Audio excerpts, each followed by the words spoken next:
All right, I'm gonna give a master class on cooking some fried chicken. First thing, get some soap.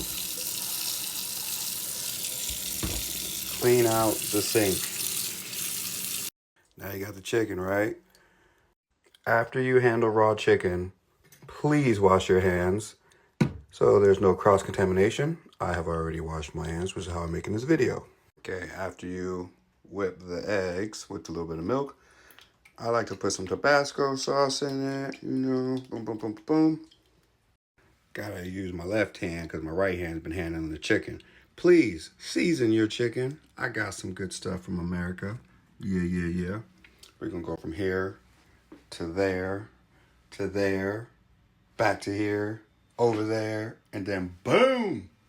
Go from here to there, back to here.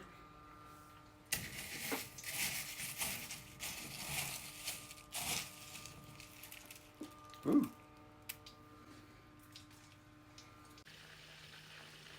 When they're done over there, ooh, that's what they look like. We can, yeah.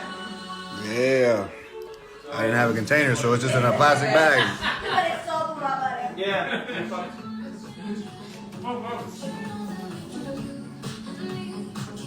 The view.